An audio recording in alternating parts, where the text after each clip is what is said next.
Perhatian. Konten ini mengandung konsep esensi ilahiyah yang membutuhkan aspek pemahaman mendalam, yang kemungkinan hanya dapat diakses dengan keterbukaan hati dan pikiran, untuk mencapai tingkat pencerahan dan kesadaran yang lebih tinggi. Assalamualaikum Pak Ahmad Kojim. Waalaikumsalam warahmatullahi wabarakatuh. Ya, terima kasih sudah meluangkan waktu kembali untuk berbagi dengan sahabat semuanya Pak Kojim.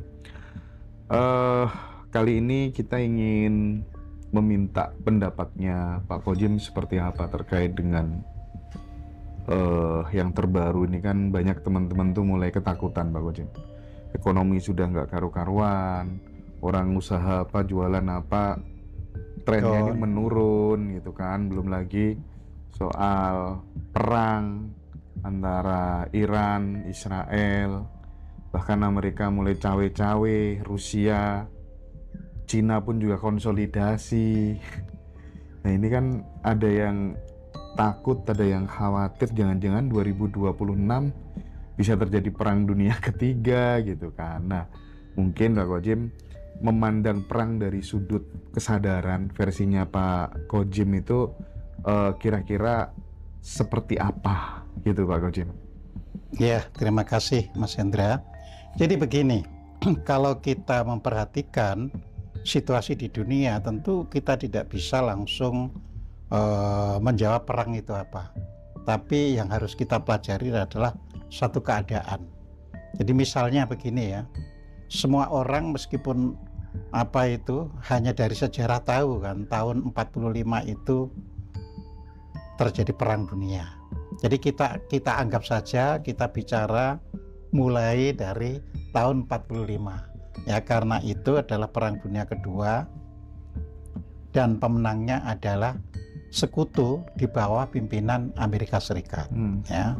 Nah, jadi otomatis ya, meskipun apa ini sekutu itu memenangkan peperangan di dunia, tapi kan faktanya masih banyak negara yang pada waktu itu juga belum merdeka ya. Jadi kan Indonesia saja yang pas tahun 45 pas ada apa ini perang dunia, terus begitu berakhir perang dunia 17 Agustus 1945 kita merdeka. Tapi negara-negara lain kan belum. Nah, negara-negara lain ya tentunya ada yang berusaha untuk merdeka ya, berusaha untuk merdeka. Terus yang lain lagi ada yang diadu domba, maksudnya satu negara tapi berusaha apa ini, yang ini sudah kepengen merdeka tapi yang ini tidak ya. Terus ada lagi yang diadu domba karena bentuk ideologi, misalkan yang sebelah itu sosialis, yang sebelah kapitalis ya. Nah, akan tetapi yang menjadi sumber pokok ya, dan itu sebenarnya nggak bisa dipungkiri, itu absolutely istilahnya. Perang itu terjadi sebenarnya karena perebutan tanah untuk hidup. Sebenarnya itu di situ ya.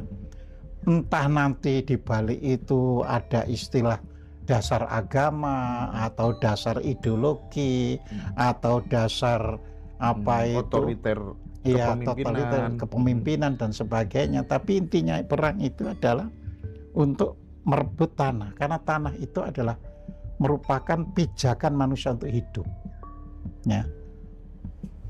Memang tidak harus misalnya seperti sebelum tahun 45 ada negara terus datang menjajah, tidak harus. Tetapi suatu negara misalnya bisa menjadikan negara lain proksinya, itu sama saja ya. Misalkan ya negara-negara di Timur Tengah kan, Arab, Yordan, ini kan di bawah kendali Amerika Serikat. Oke. Dan Amerika Serikat tidak mungkin melepaskan itu ya. Karena sumber. Nah, kembali lagi minyak ya, dan lain-lain. Ya. Nah, jadi intinya tanah kan, tanah, tapi polanya menjadi beda. Zaman dulu orang itu ngambil tanahnya orang menduduki, tapi zaman sekarang kan tidak harus menduduki, ya. Nah, tanah kemana berikutnya larinya? Tanah adalah sarana untuk pangan. Jadi manusia hidup itu setelah punya tempat tinggal kan harus ada pangan. Ya. Nah, negara-negara yang menang perang tentunya ya tidak ingin kan istilahnya itu pangannya itu menjadi sama saja dengan negara yang kalah perang, kan tidak ingin. Ya, negara menang perang itu harus menunjukkan bahwa dirinya itu memang memiliki kemampuan untuk tetap di atas. Nah, itu kan kalau penduduknya bisa makan tidak kekurangan sama sekali. Ya. Nah, setelah itu baru nanti ada faktor sekunder, tersier, kuarter dan sebagainya. Ya. Misalkan orang terus kepingin mengisi perlengkapan bangsanya isi rumah, ini kan sudah sekunder dan tersier. Ya, terkemungkinan orang juga ingin menunjukkan punya kendaraan dan sebagainya, sudah punya kendaraan kepingin yang bermerek. Ya, jadi itu. Jadi tidak ada dunia yang sengaja perang hanya karena kepingin jadi raja atau jadi presiden, itu nggak ada. Tapi jadi intinya itu. Nah, begitu pula Timur Tengah kan, karena itu sebagai sumber daya istilahnya kan. Setelah Perang Dunia Kedua itu merupakan sumber daya minyak. Jadi nggak akan dilepas. Dan supaya tidak lepas, ya tentunya ya dikilik-kilik terus, ya. Karena dengan dikilik-kilik terus itu, ya bangsa-bangsa di situ akhirnya selalu berpikir, wah ini saya akan diginikan, ini akan saya diginikan. Jadi nggak pernah bisa tentram, ya. Sebab kalau negara di Timur Tengah itu semuanya sudah jenjem, tentram, enak dan sebagainya, ya Amerika juga khawatir. Lah, ini nanti bisa merasa, wah kita kalau gini berarti akan dijajah. Makanya tidak akan pernah dibuat bisa tentram, itu selalu harus ada perang. Alasannya 1001 macam, ya. Boleh agama, boleh ideologi, boleh keyakinan, macam-macam, ya. Dan itulah yang terjadi hingga hari ini. Nah, bagaimana untuk mengatasi? Ya menumbuhkan masyarakat, ya. Menumbuhkan masyarakat yang sadar. Tapi masyarakat itu tidak gampang dibawa ke alam kesadaran itu, ya. Mengapa? Karena kan masyarakat sendiri kan tumbuh berkembang biak, ya. Artinya misalnya Perang Dunia Kedua ada sekian miliar orang, akhirnya sekarang berlipat kali miliar, jadi berkembang biak. Nah, ketika masyarakat itu tumbuh, masyarakat sendiri kan menuntut untuk eksistensinya, ya.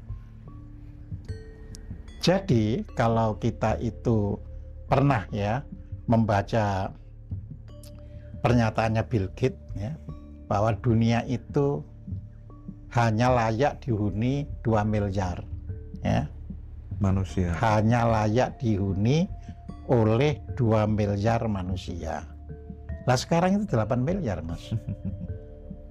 Sesadar apapun, tetap kan ada proyek.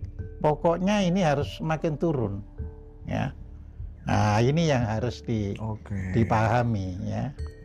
Ya, turunnya gimana?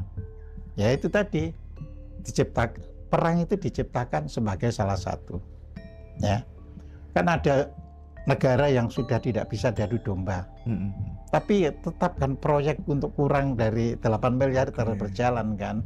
Nah, yang lain seperti apa? Yang lain satu, ya kan, negara itu yang sudah maju didorong untuk menikmati kenyamanan, terus kehidupan mahal. Karena kehidupan mahal, akhirnya generasi baru tidak mau punya anak kalau berumah tangga, untuk menurunkan jumlah penduduk, ya. Jadi Pak Kojim, salah satunya cara yang dilakukan oleh elit di atas itu untuk mengurangi atau memusnahkan jumlah manusia penduduk, secara halus itu kan lewat perang. Ya, salah satunya tadi ya, perang itu pertama karena itu paling gampang di itu kan. Termasuk virus ya. Iya. Itu hanya jenisnya saja, ya kan. Nah, yang kedua itu tadi, jadi negara yang sudah bisa maju, bisa makmur, disengaja dibuat nyaman. Tapi apa-apa mahal, sehingga generasi baru tidak ingin punya anak. Ya. Karena kedua, beban hidup gitu ya. Karena beban hidup. Ya kayak Jepang sekarang. Betul. Ya, Korea virusnya juga turun, Korea Selatan, Eropa. Betul. Itu untuk mengurangi. Ya. Nah, yang ketiga untuk mengurangi jumlah penduduk itu adalah menghasilkan makanan-makanan bangsanya junk food, fast food dan sejenisnya. Apa kaitannya sama itu, Pak? Lah, itu hormon. Makanya terlalu banyak makan itu, hormon kelaki-lakiannya turun. Sehingga muncullah ya LGBT. Laki-laki lebih. Itu kaitannya sama makanan-makanan junk food juga, makanan, Pak? Iya. Dan itu desain. Ya. Dulu kita maju semua karena semua ibu-ibu membuat makanannya di rumah. Iya. Ya, dipancing kan, harga itu relatif terjangkau. Anak-anak muda ini, nah sehingga hormonnya. Jadi kalau laki-laki, jadi akhirnya hormon laki-lakinya yang turun. Kalau perempuan berarti hormon perempuannya yang turun, akhirnya tomboy. Nah, dari kasus tomboy dan ini tadi yang lemah lung lep, laki-laki lu itu yang lemah mulai ya. Nah, keempatnya tercipta yang disebut LGBT itu. LGBT. Iya. Jadi itu tadi kan perang menaikkan ini, terus menghasilkan makanan supaya Nah, perang, gaya hidup, menghasilkan makanan, LGBT. Nah, yang keempat ya kan, upaya itu adalah misalnya kita ini kan ada proyek-proyek seperti vaksin dan sebagainya. Kita kan tidak pernah bisa membuat sendiri. Benar. Ya kan? Nah, di situ kan gitu kan. Bisa saja ya ada upaya misalnya proses sterilisasi. Ya. Mengapa sampai mau ini diundangkan, kalau nggak mau divaksin harus dimasukkan penjara atau didenda misalkan. Nah, ini saja kan berarti ada apa kalau semacam itu ya. Nah, kalau kesehatan kan otomatis tinggal mengontrol lingkungan yang baik ya kan, makanan yang baik, kebersihan dan sebagainya kan cukup. Nah, tapi ini kita dipaksa ya. Nah, nek perang itu tadi ya senjata, ya virus, ya biologi, itu semuanya perang, termasuk pandemi kan gitu. Tapi kalau analisanya Pak Kojim mungkin ya, ini yang akan terjadi perang beneran di 2026 atau hanya situasinya aja yang terlihat kayak gini? Karena selama ini kan terlihat Amerika juga kan omongannya kan juga mencela-mencele gitu kan. Katanya dia sudah menghancurkan nuklir, mana nggak ada buktinya segala macem gitu. Iya, jadi kan gini Mas, perang dunia itu kalau sampai terjadi itu kalap sudah. Artinya sudah kalap. Perang dunia kan memusnahkan semuanya, padahal tujuannya kan bukan memusnahkan semuanya. Oh iya. Tujuannya kan menurunkan itu tadi ya. Berarti ini sebenarnya langkah cerdas dari elit global yang dianggap banyak orang sebagai sesuatu yang tega gitu sebenarnya. Betul. Tergantung dari mana kita memandang. Betul, gitu ya Pak sebenarnya. Tergantung dari mana. Jadi kadang-kadang ini bisa terjadi perang dunia ini seolah-olah berkelompok ya kan, karena punya nuklir sana. Tapi kan manusia itu tidak akan mau melenyapkan bersama-sama. Benar. Ya, dulu Amerika itu ngebom atom Jepang kan kasusnya hanya Jepang. Kalau sekarang kan nuklir kan nggak bisa dibatasi seperti dulu. Ya, coba misalnya begini, Iran menjatuhkan nuklir di Israel kan seluruh Timur Tengah nanti kena. Iya. Terus nanti yang antinya, anti anu kan gitu kan, ya, nggak akan. Ya. Oke. Nah, bahwa mereka itu sama-sama membuat nuklir itu kan supaya jangan sampai ada yang kalah. Oh, paham. Ya, jangan sampai ada yang sableng kan gitu kan. Supaya bisa perang ini diatur, bisa semuanya tetap jalan, yaitu di proyek LGBT, proyek ini, proyek itu supaya jalan semuanya, supaya lama-lama turun. Jadi sebenarnya mereka ya yang disebut sebagai elit global, itu sebenarnya mereka sedang pengen menyelamatkan bumi ini atau gimana sebenarnya, Pak? Loh, dengan mengurangi. Iya, namanya elit global ya. Kepengen bangsanya elit itu yang sukses. Oke. Jadi namanya desain kan. Jadi bangsa yang bisa ngatur itu sukses. Ya, terus ada bangsa yang bisa dijadikan tenaga kerja. Terus ada bangsa yang ini jadi tenaga kerja pun nggak bisa kan gitu kan. Ya dilenyapkan saja kan gitu kan. Ya. Oke. Nah, ini selain kaitan sama murni soal penguasaan tanah tadi atau kemudian politik, ini sebenarnya merupakan cermin dari krisis batin kolektif umat manusia nggak, Pak? Seperti yang terjadi saat ini. Iya, pada mulanya kan gini, Mas. Ketika manusia itu merasa cukup hidup di suatu tempat, ya merasa cukup, ya tidak ada upaya untuk menjarah orang lain.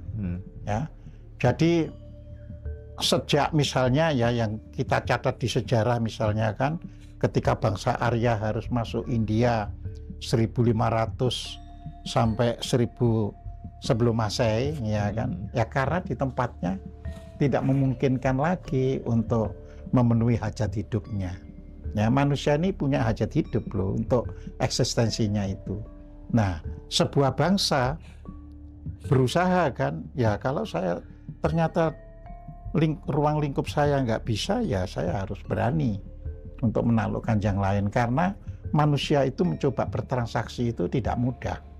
Ya, sekarang saja ya kan, katakanlah zaman sekarang ini ada orang miskin terus pinjam uang gitu ke tetangga kan tidak mudah.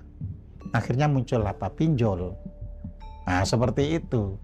Jadi perang itu hanya sebagai akibat karena komunitas suatu manusia yang ada di suatu tempat sudah tidak merasa mendapatkan apa yang diinginkan. Jadi harus ada perluasan. Ya. Nah, kita ini semuanya ini berkelimpahan. Ya. Sehingga dalam buku yang ditulis oleh orang Barat, judulnya itu A Political History ya of the World. Ya, jadi artinya sejarah politik di dunia. Ya. Lalu subtitlenya 3000 Years of War and Peace. 3000 tahun dalam keadaan perang dan damai. Nah, ini dari sejak 1000 sebelum Masehi ya, sampai hari ini 3000 tahun kan, 1000 ditambah 2000. Selalu ada perang dan damai.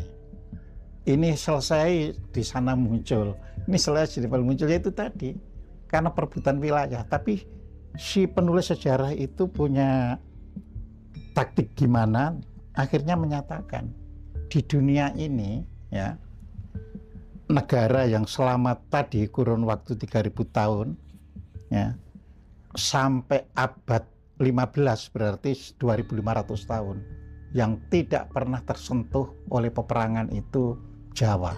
Penulis ya, bukan saya ya. Jawa, ya Jawa. Nah, Jawa di sini termasuk ya Nusantara keseluruhan. Karena itu kan analisis sejarah Barat kan selalu Jawa itu sentral istilahnya.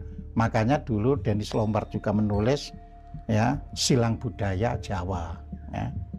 Jadi Jawa itu. Nah, itu hanya disentuh 2 kali tapi nggak bisa masuk. Yaitu pertama ketika upaya dari India ingin nyerang Sriwijaya, tapi akhirnya hilang. Yang kedua, Kubilai Khan ya ingin nyerang Singasari, akhirnya juga lenyap, kalah.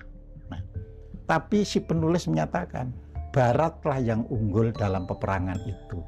Jadi Jawa ditaklukkan bukan dengan cara diperangi, tapi dengan cara ya disuap, sebelah, iya, dienak-enak, diajak dagang. Nah, jadi kita harus sadar. Jadi kalau kita sendiri masih seneng kan, misalnya ada bansos kita rebutan, lah itu taktik Barat itu tadi, ya supaya nggak perang tapi orang bisa dikuasai, kan gitu. Oke, Pak Kojim, kita tahu kan ada beberapa negara-negara besar yang sedang konsisten membangun nuklirnya gitu ya, termasuk ya Iran, Korut, Rusia, Cina dan lain sebagainya, dan sekutu Amerika dan sekutunya. Nah, Pak Kojim kan sempat sering ya bicara ngisi di kajian-kajian tentang lapisan ego gitu ya. Nah, apakah negara-negara besar hari ini itu sedang dikendalikan oleh ego kolektif mereka? Ya, kalau kita lihat kan tidak langsung hari ini dikendalikan ego. Ini kan istilahnya residu. Kan perang dunia, ya kan? Perang dunia terjadi kan tidak terus setelah itu bersih. Ada residu. Oke. Ya. Nah, tentunya negara yang menang perang terlebih dulu bangun nuklir. Jadi makanya yang pertama dulu bangun nuklir ya tentunya Amerika, karena sudah pernah ngebom di Jepang, ya kan, terus diikuti oleh Inggris, Perancis, ya, kemudian Rusia, ya, ini yang induk, ya. Oleh karena Pakistan dan India itu berseberangan, ya kan, maka dua-duanya ada yang bimbing kan, yang cenderung ke arah sosialis ya bantu India mengembangkan nuklir, yang cenderung ke arah kapitalis membantu Pakistan untuk bisa membuat nuklir. Ini yang ada di dunia, yang jelas sudah punya, ya kan. Kemudian berikutnya ada Korut, ya. Korut itu kan proksi, jadi proksinya RRC dan Rusia. Jadi dia bisa membuat nuklir bukan karena memang dia bisa membuat nuklir, tetapi negara yang pegang ini bisa istilahnya menggunakan manusia-manusia di Korut itu sebagai tenaga ahli untuk membuat nuklir. Nah, residu ini kan nggak hilang, ya masalahnya timbul di Timur Tengah. Jadi sejak perang tahun 76, ya, yaitu kita ingat kan ada 76 itu perang Arab Israel itu, ya. Nah, di situ ya kan Israel kan dimulai dibina, dididik karena itu sebagai proksi kan, supaya lingkungannya takut. Nah, harus dididik untuk bisa membuat nuklir, ya kan. Walaupun orang boleh saja bilang misalnya, oh ya itu tujuan damai, nah itu kan semua orang bisa bicara untuk tujuan damai. Nah, otomatis ya Iran yang menjadi historinya itu dulu adalah negara yang pernah punya kekuatan, jadi otomatis loh, aku ya berhak ngomong dulu nenek moyangku itu berjaya. Nah, kalau dulu mungkin nenek moyangku berjaya dengan panah, dengan ini, ya sekarang ya dengan nuklir. Jadi semua itu seperti itu. Saya jadi teringat statementnya siapa ya Pak Kojim, Einstein atau siapa saya lupa. Jangan-jangan nanti perang dunia keempat itu senjatanya adalah tombak, keempat dia bilangnya, senjatanya adalah tombak dan batu gitu. Artinya kan jika kemudian terjadi perang dunia ketiga ini bisa bener-bener hancur, rusak semua peradaban, dan kita akan mulai iya kan Pak Kojim? Potensi itu kan ada kan? Ada. Cuma kan itu asumsinya kan ada asumsi ketika manusia itu bertambah terus. Jadi ada perang dunia ketiga saja itu asumsinya kalau ini bertambah terus. Ya. Nah, kalau misalnya lewat jalan tadi berbagai cara tadi bisa menurunkan, Ya nggak akan kejadian. Ya nggak akan terjadi. Oke. Tetapi kondisi masyarakat tetap. Ada masyarakat yang maju, ada masyarakat yang hanya jadi babu. Itu tetap. Oke. Maksudnya negaranya jadi negara yang punya masyarakat jadi babu. Enggak, gitu. tapi paling nggak sampai di sini gitu obrolan Iya. kita tuh saya bisa nangkap ya. Mm-mm. Kan mulai akhir-akhir ini kan mulai banyak yang resah. Sekarang kenapa ya kok banyak banget cowok-cowok, laki-laki yang melambai gitu ya. Ternyata ya.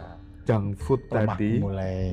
Iya ya, ternyata itu berkontribusi Pak Gojek ya. Iya. Baru mikir sampai situ Ya. saya. Ya. Itu tadi belum yang saya sebutkan yang terakhir Mas. Ya. Tadi baru pertama kan Apa? perang konvensional Oke, ini ya, itu oke. perang.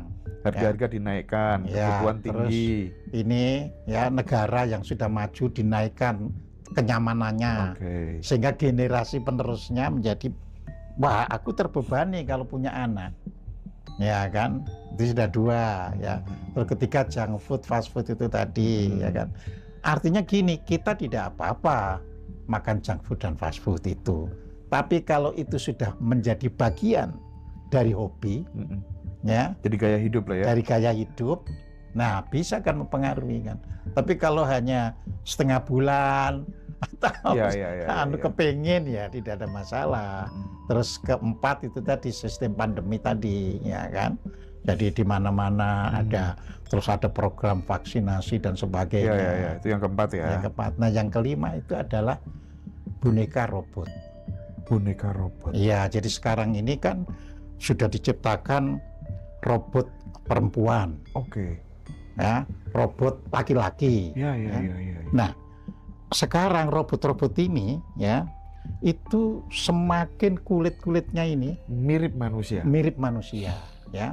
Nah, yang belum itu kan ini apa itu percakapannya. Iya. Sekarang masih seperti dituntun. Iya. Nah, ini nanti kan percakapan seperti di Meta AI atau di Grok itu kalau sudah dikonversi jadi ucapan. Nggak perlu nikah ya.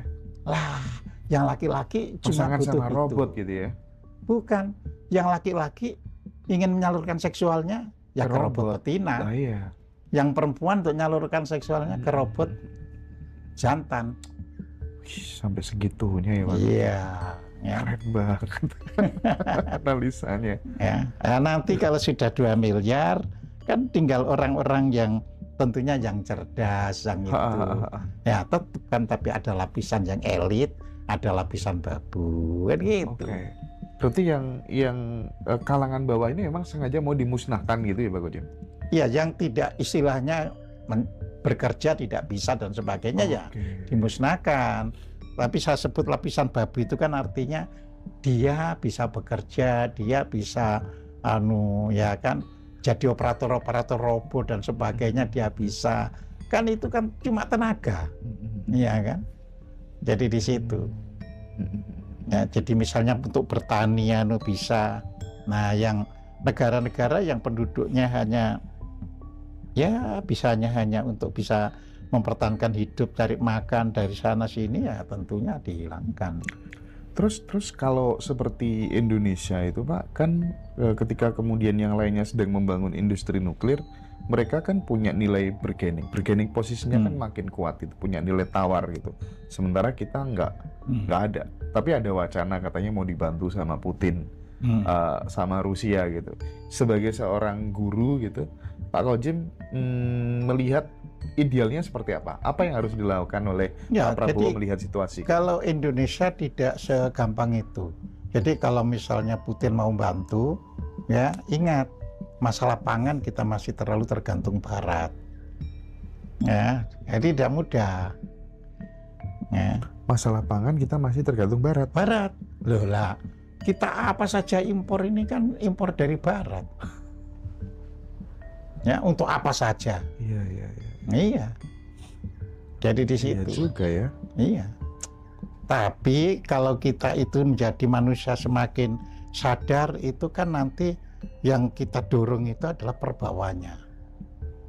Jadi manusia itu kalau punya perbawa, ya kan, ingat ya dulu di Indonesia itu hanya ada, merdeka Indonesia itu kan hanya kita mengenal Soekarno-Hatta, tapi kan bisa membawa. Jadi yang kita didik ini adalah manusia supaya semakin sadar, walaupun seperti yang tadi saya sampaikan Mas Hendra, kalau kita melihat komentar di YouTube, komentar di TikTok, komentar di X, komentar di Instagram, ya, atau Facebook, ya.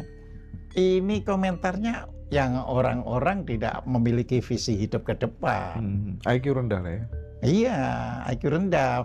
Maka gampang mengatakan orang itu sesat, gampang mengatakan ini orang gila dan sebagainya. Iya. Ya, karena dia tidak melihat apa benar ini yang diomongkan itu untuk kejayaan bangsa. Ya, dia hanya loh kok berlawanan dengan yang saya pelajari ya.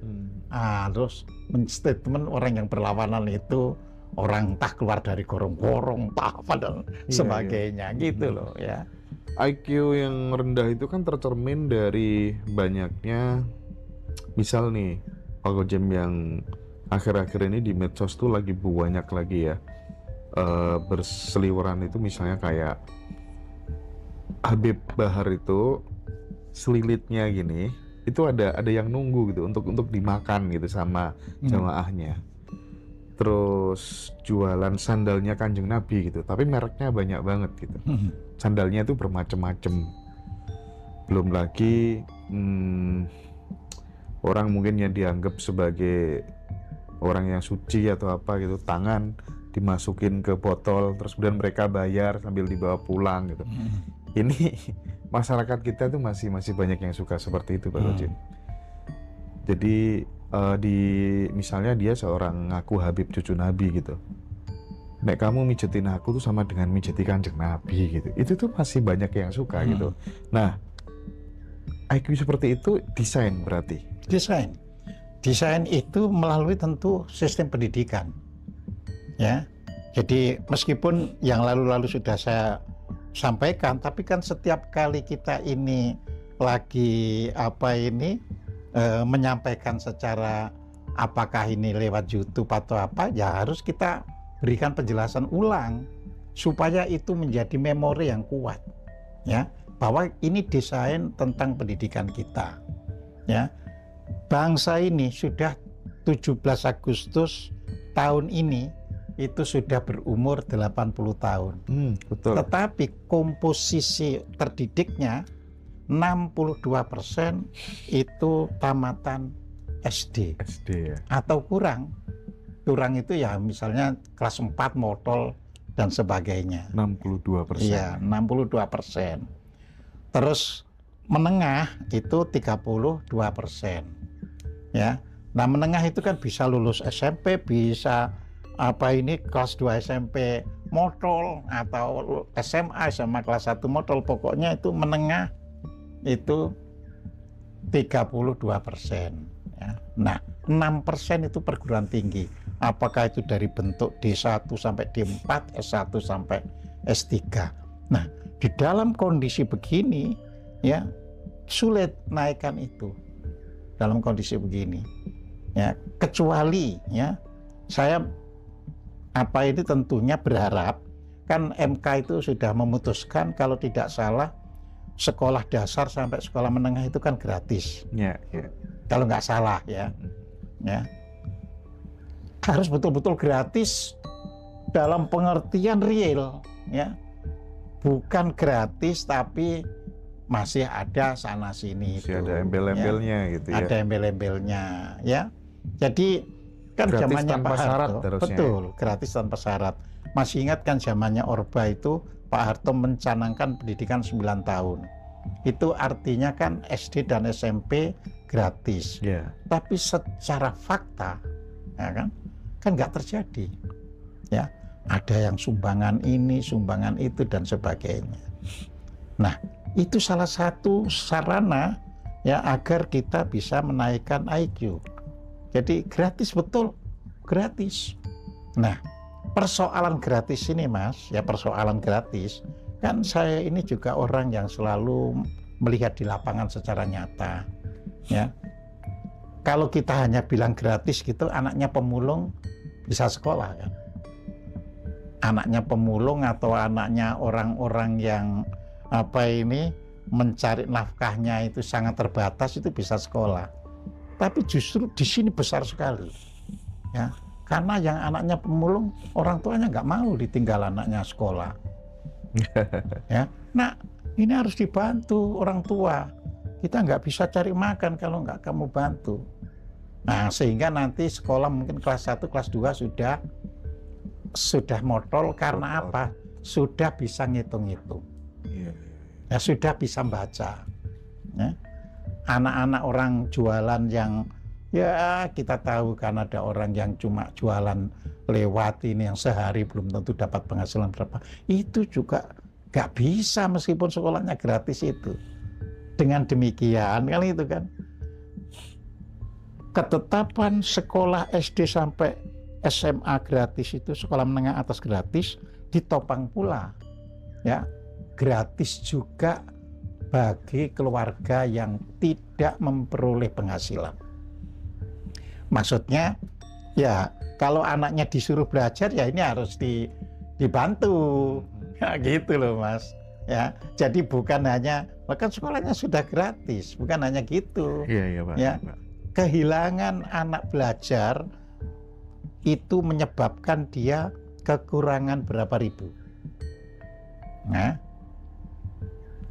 itu yang disumbangkan kan gitu, ya. Karena kan anak misalnya ditanya, sehari kamu bisa bantu orang tua berapa, misalnya dia bilang 5.000, ya kan, sehari, ya. Artinya kalau anak itu sekolah berarti ada 5.000 kali 30. Ya, ngitungnya harus begitu. Ya, bukan dihitung hari Senin sampai Sabtu, tapi ngitungnya kita genapkan aja 1 bulan. Berarti ada 5.000 kali 30, 150.000. 150.000 itulah yang harus diberikan ke anu. Ya. Jadi kalau hanya sekolah gratis nggak bisa. Terus juga masalah pakaian, ya kan, gratis. Tapi kan anak sekolah butuh pakaian, butuh sepatu, ya. Jadi ini juga harus dipikirkan. Iya. Oke. Nah, terus pertanyaannya gitu kan, apa bisa kan gitu? Ya bisa, tergantung kekuatan yang memimpin dan orang-orang yang dikomandoi untuk menjalankan negara ini. Tinggal seberapa serius kemauannya gitu ya Pak. Betul. Nah, tadi Pak kembali soal perang tadi ya. Kita tahu kalau dalam spiritualitas kan pasti identik dengan yang namanya diam itu sebagai jalan yang damai gitu ya. Betul, diam itu emas. Dalam satu ajaran diam itu emas. Diam itu adalah bentuk tertinggi dari penyembuhan juga gitu.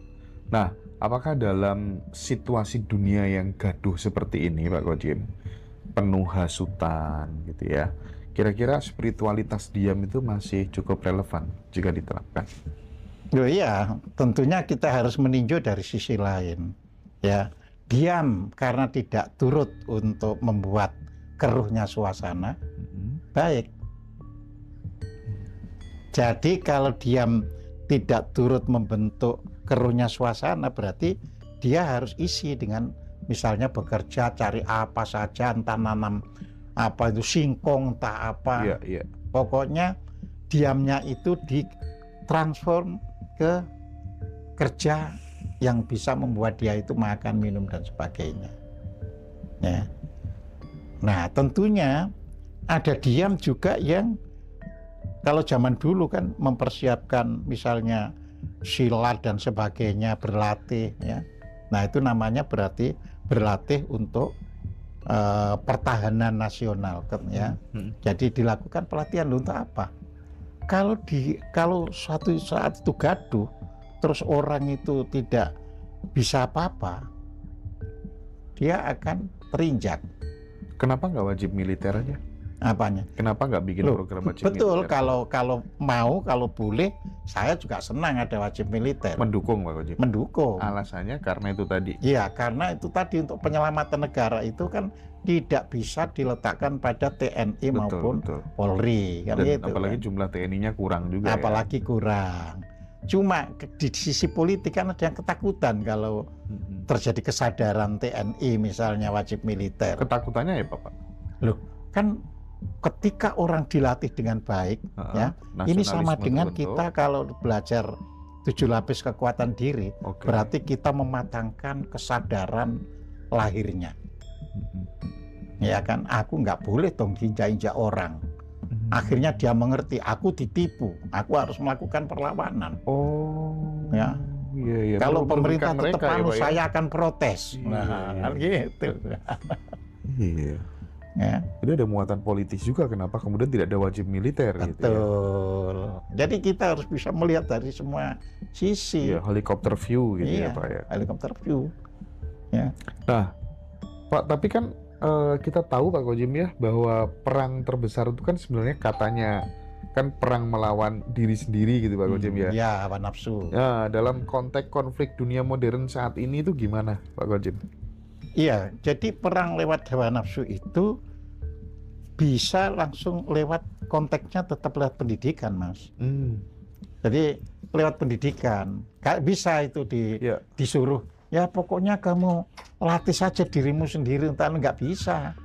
Karena ini menyangkut makanan, menyangkut kalau orang lapar, orang itu lapar. Hawa nafsunya ya tetap bangkit. Saya kan sudah pernah waktu itu bercerita, orang puasa tujuannya untuk bertakwa. Tapi faktual, orang puasa gampang sekali marah. Ya. Nah, betul, jadi Pak, di situ. Betul, Pak. Jadi ini adalah komprehensif, ya. Saya kalau misalnya membaca Facebook, YouTube dan sebagainya itu saya juga melihat ada orang misalnya ya kita ngomong Islam terus ada netizen yang jawab itu sesat. Ini bisa saja bukan orang Islam dalam kondisi sekarang ini. Ya. Justru orang luar, tapi supaya orang Islam itu gampang sekali diaduk, langsung dikeluarkan, itu sesat. Jadi kalau saya sebagai orang yang biasa membaca, ini juga bisa dari luar. Ya. Nah, kebetulan IQ yang orang-orang kita, saudara-saudara kita yang Islam itu rendah. Jadi dikatakan sesat langsung saling, kalau orang Jawa itu saur manuk. Jadi saling nimbrungi. Iya itu sesat, iya itu memang ngawur dan sebagainya. Nah, jadi seperti itu gitu loh. Ya. Nah, Pak Kojim, Nusantara ini kan kalau kita berkaca dari para leluhur Pak Kojim, kan sering menyebut bahwa Nusantara ini sebagai tanah yang dirancang untuk menjadi pusat perdamaian dunia. Katanya begitu gitu. Apa pandangan Bapak tentang peran Indonesia dalam konflik di dunia hari ini dan kelak idealnya seperti apa? Iya, jadi sebenarnya ini juga merupakan kelanjutan penjelasan saya yang lalu.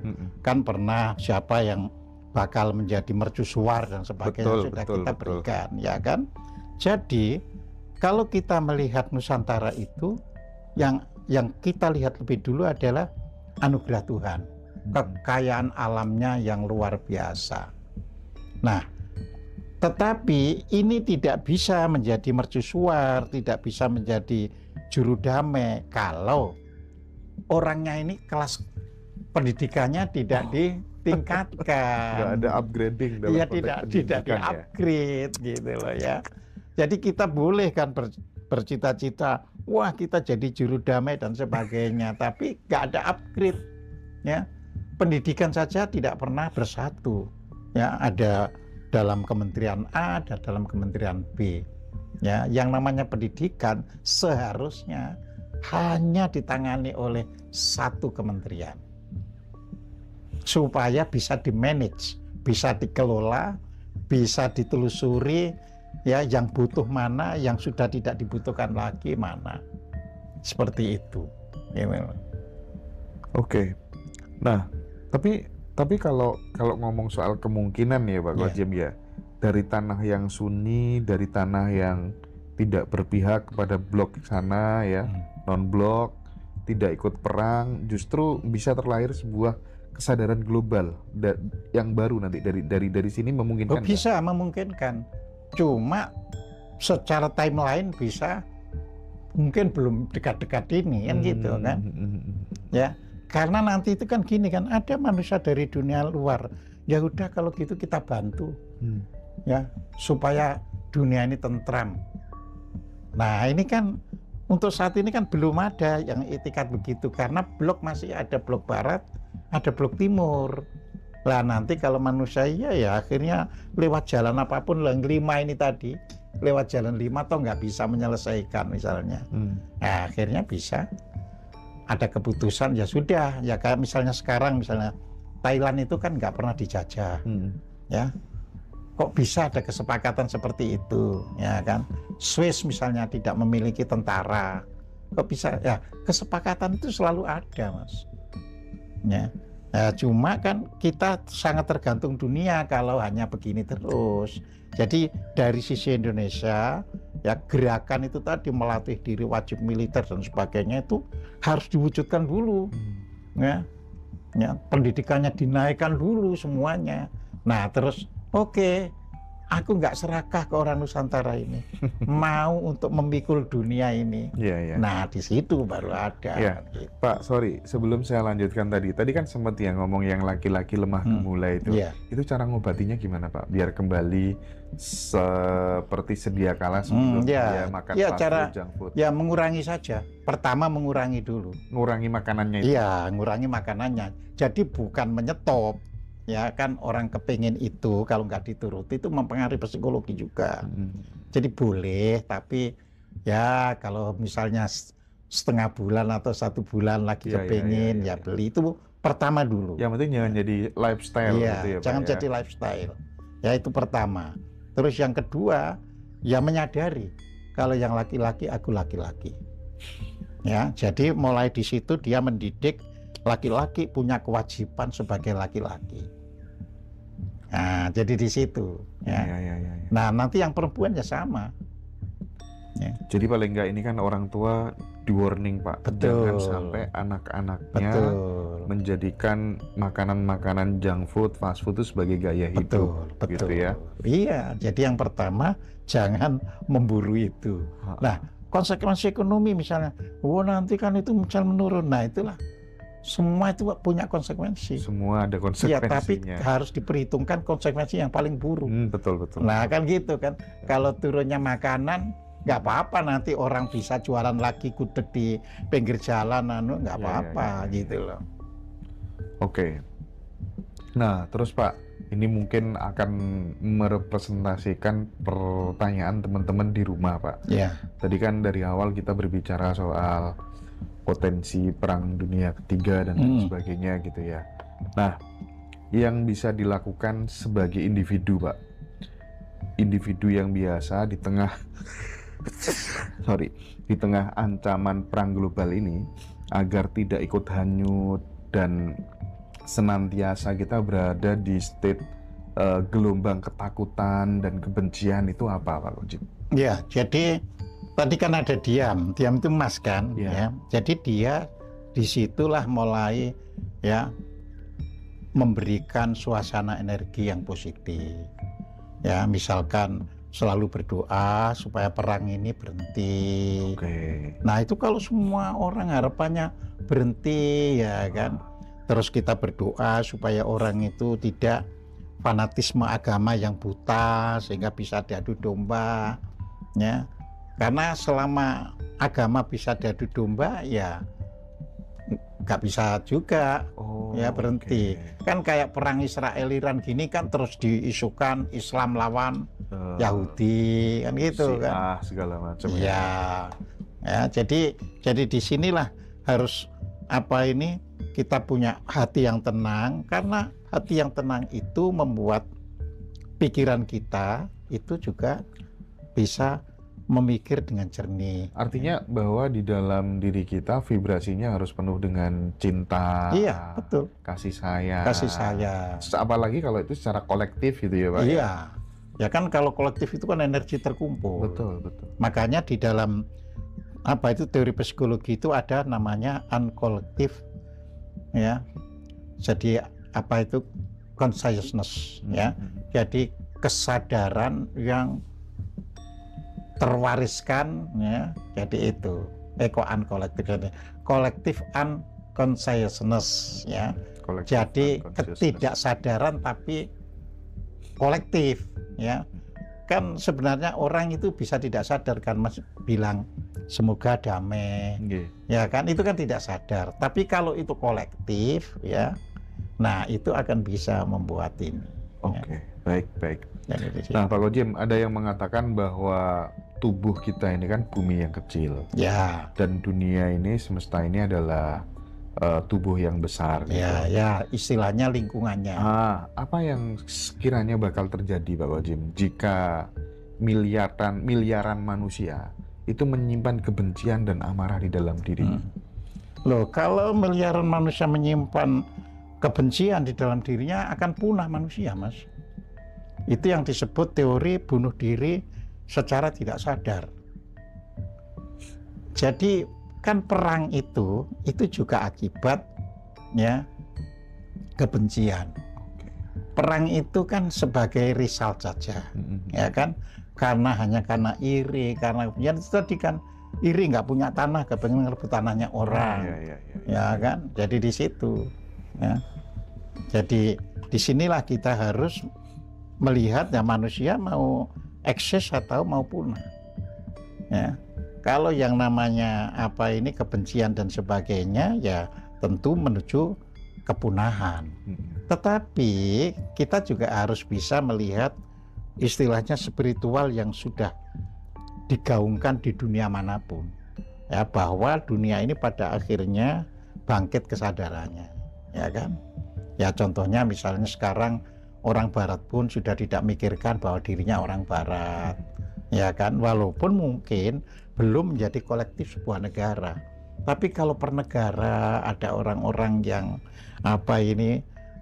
menyadari bahwa ya kita ini kan manusia, jadi humanisme harus kita dorong, kita tumbuhkan, ya kan, ya nanti akan lahir masa depan yang lebih baik. Nah, kalau di dalam teori Jawa kuno, ya kan, segala sesuatu itu ada waktunya. Makanya selalu dikatakan yen wus tumeka ing janji. Ya, jadi artinya kalau memang sudah janji itu tiba, ya kan, ya orang nggak tahu apapun tapi terus akhirnya jadi, ya. Jadi seperti itu. Oke, keren. Nah Pak Kojem, mungkin sebelum kita break, saya ada 1-2 pertanyaan terakhir Pak Kojem. Di tengah dunia yang terbakar, kan, mulai bedil-bedilan, bom-boman, rudal balistik dan lain sebagainya, kita berharap mudah-mudahan nggak ada nuklir gitu ya. Caranya supaya kita tetap bisa pulang ke rumah yang sejati itu di dalam diri itu bagaimana Pak Kojem? Iya, itu tadi. Jadi kan katakanlah ada perang, ya. Kalau kita lihat di negara kita saja, banyak YouTube kan yang mulai mengajarkan kita sudah harus tingkatkan kesadaran kita jangan lagi ada kedengkian, jangan lagi ada kebencian. Nah, kita ini suatu negara yang penduduknya itu 280 juta. Lingkungannya sendiri gemah ripah. Jadi tinggal bangsa ini sebenarnya kalau betul-betul melakukan segala sesuatunya itu dengan sungguh-sungguh, ya, itu akan bisa mencegah, ya, perang dari tempat lain itu tidak sampai menular, ya. Kita sudah berkali-kali, Mas, di dunia lain ya habis-habisan tapi nggak sampai ke kita. Ya, pada ini artinya juga ada istilahnya itu invisible hand, ya. Ada tangan-tangan orang boleh itu dari Tuhan, dari leluhuran, tapi ada invisible hand. Setiap kali kita dibuat suatu kondisi yang buruk, wah ini hancur, tapi enggak, ya kan. 98 juga begitu, wah ini bisa 5 tahun lagi hancur, tapi enggak. Jadi itu. Nah ini invisible hand-nya, ya. Nah invisible hand itu bisa jadi yang di ruangan ini misalnya Mas Hendra, saya dengan ya yang lainnya ini sadar, ya buat apa aku naruh kebencian, buat apa? Meskipun kita tahu dibully kayak apapun, tapi kita kan nggak punya rasa apa itu buruk misalkan. Nah, ini nanti yang akan buka. Jadi kekuatan orang yang membuli itu dengan sendirinya akan luruh. Oh, Ya, ketika kita tidak ada apa itu tersentil ikut marah. justru kita meresponnya dengan cinta gitu Ah, ya, ya, Pak Kojem ya. ya.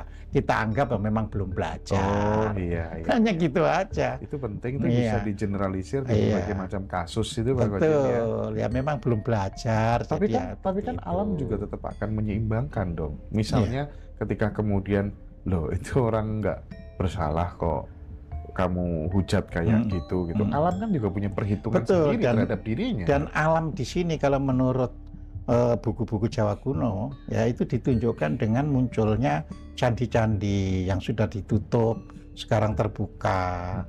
Ya artinya disinilah bakal bisa lahir kedamaian itu. Ya, dari situ. Ingat zaman dulu candi itu, ya di dalam salah satu tulisan saya sebutkan, yang paling pokok itu candi itu juga tempat sebagai belajar. Reliefnya itu relief pelajaran kayak Candi Borobudur. Ya. Terus juga ada candi untuk belajar sejarah seperti Penataran. Iya. Nah, jadi tidak seperti yang kita pahami sekarang candi berarti hanya untuk mencandikan raja, kuburan, justru minim sekali yang untuk itu. Nah, sekarang kan banyak itu ditemukan di Jogja, di Tuban muncul yang kemarin-kemarinnya itu nggak ada. Nah, itu namanya kan tanda-tanda alam. Ya. Jadi tanda-tanda alam itu bisa lahir di luar dari apa yang dipikirkan orang. Mudah-mudahan kita tidak hanya mengedukasi lewat room seperti ini aja Pak Kojem. Mudah-mudahan ada momentum kita bisa main ke peninggalan situs-situs leluhur kita Nusantara, dan di situ Pak Kojem hadir, Ngaji Roso hadir untuk mengedukasi masyarakat. Iya. Gitu. Harapannya begitu ya Pak Kojem. Dan terkait dengan perang dan lain sebagainya, teman-teman, bagaimanapun juga peran sebuah doa seperti yang disampaikan guru kita tadi Pak Kojem, keheningan, peran cinta. Jadi kita jangan terpancing suatu teori kalau ingin damai harus berani perang, bukan itu kan. Oke. Itu teori kuno. Kan gitu. Baik Pak Ahmad Kojem, terima kasih banyak atas waktunya. Kita break terlebih dahulu. Matur suwun, rahayu. Rahayu. Salam.